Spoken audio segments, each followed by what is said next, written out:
Hello everyone.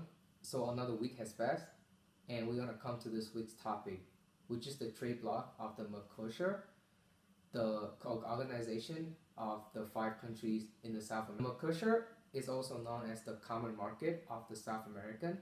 It consists of 5 main members: Argentina, Brazil, Paraguay, Uruguay, and Venezuela, with also another 5 associate members being Bolivia, Chile, Colombia, Ecuador, and Peru. Associate members means that they don't have any benefit from the customs union. The headquarters of the Mercosur is placed in Montevideo in Uruguay, and it was established under the Treaty of Ascension in March 1991. In 1994, the Treaty of Euro-Preto was introduced, expanded, and added a little more into how Mercosur was going to be regulated. Its main objective, however, stays the same: to promote the free movement of goods, capital, services, and people among its member states.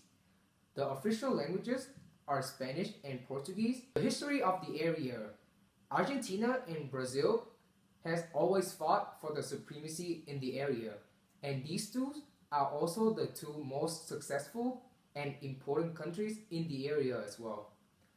However, their relations is not always in tension. In 1980, the tripartite agreement was found between Argentina and Brazil, which was agreement on double taxation and mutual investment. However, it introduced no free trade agreement or custom union whatsoever. In July 29, 1986, the PICE was established to create a common economic area.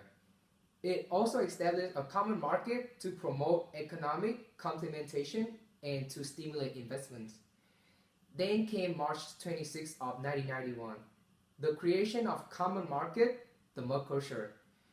It strengthened the economic integration process by making the most efficient use of available resources, preserving the environment, improving physical links, coordinating macroeconomic policies, and complementing the different sectors of the economy based on the principles of gradualism, flexibility, and balance.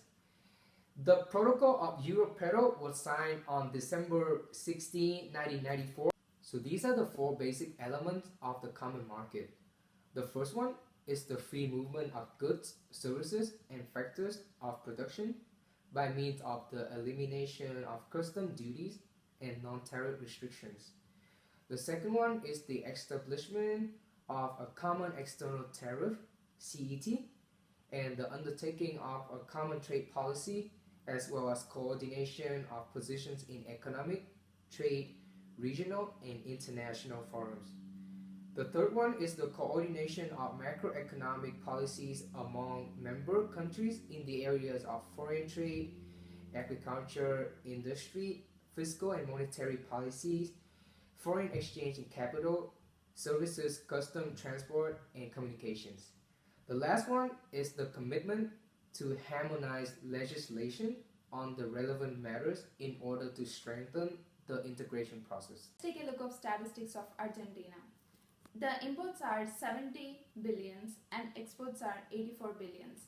And the main agriculture products from Argentina are vegetable oil, oilseeds, wheat, maize, and produce make up the majority of the countries, where the market is 31% and the top 10 exports from 2000 are crude petroleum 10.8%, where animal feed is 9.2% and road vehicles are 7.4%, and vegetables oil 6.1%, and wheat is 4.6%, and where fish is 3.1%.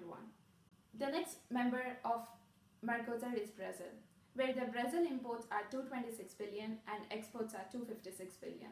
It is the largest country in terms of both and also gross national product, and it has a high illiteracy among members of the country, and it does not share a common language with the others. The other members of the Mercosur are Paraguay and Uruguay, where the Paraguay imports are 12 billions and exports are 10 billions, where the Uruguay imports are 10 billions and exports are 9 billions. The Paraguay and Uruguay are traditional buffer states in the region but have little in common, where both are small compared to their larger neighbors, but Uruguay has the highest per capita income of the Mercosur countries, where Paraguay's tariffs were lower than the Mercosur average and the exchange rate has been stable, where the Uruguay signed the Mercosur in 1991, but it went into the effect in 1995. Since January, the Uruguay has increased to 600 the items for which import license are not automatic. The final member of the Mercosur is Venezuela, where the imports are 46 billion and the exports are 92 billions. Venezuela is philosophically it's a free of trade, and it is rich in oil and also makes significant economic contribution. Venezuela is 370.89 billion gross domestic product in Mercosur's overall GDP. And also the signing of trade agreements with the other sides, it's a key subject of Venezuela. Now we know that Mercosur is a trade bloc, but what exactly is a trade bloc? Trade bloc is a group of countries that agrees to eliminate trade barriers among members. Now, in order to have more profit, it is kind of agreement between countries to export and import of goods so that they'll have goods for a lesser price. Now, there are types of trade blocs, and those are preferential trade area, where they eliminate barriers among members. Now, there's free trade and custom union and common market, economic union, and full integration.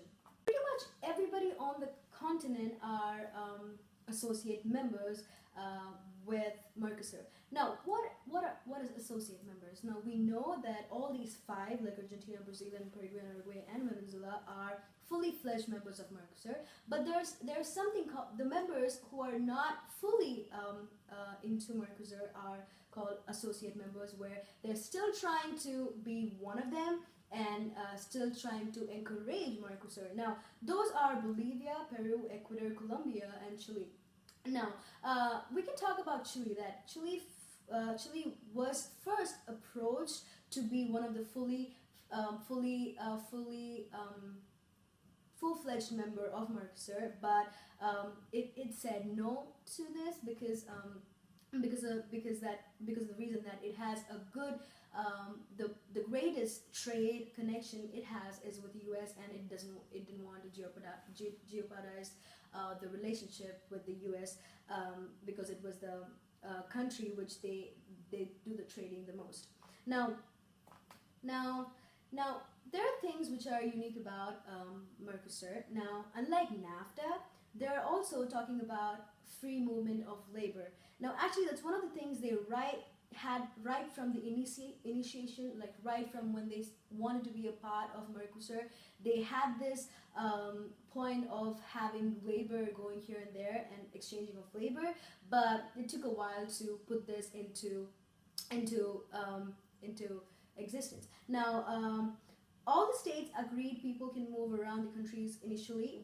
If you look at this, this can really complicate things. Now, it kind of looks like it's not complicated, but it has a lot of stuff to think about. For example, having international people, all around the boundaries, they could be things like, like risk, which can happen to the people of respective countries. Now, so there are certain things the government has to do, like jurisdictions and the laws and all of this, and so they're still working on it to make it more of what they thought they would do. Conclusion about Mercosur, even though it has parts of scandals and corruptions happening in the nations, we can say that Mercosur can be regarded as an economic powerhouse because it has a GDP of 4.58 billion, and it's overall these nations make up one of the world's largest food producers and have the planet's largest known mining and energy reserves. Now, right now what's happening is the Mercosur is about to have a meeting, a summit with EU, and have a discussion on what things they can change, and hopefully that will give a better options to Mercosur, and other countries around it. And to conclude, we spoke about what was a trade bloc, and especially a trade bloc which is called Mercosur, and all the countries which are members of this Mercosur: Argentina, Brazil, Paraguay, Uruguay, and Venezuela, and all the other trade aspects and statistics of it. Well, we hope that you have enough information of Mercosur now. And this was a presentation by Katrina Rhodes, Shriti Renukundla, and Dan Chen. Thank you so much.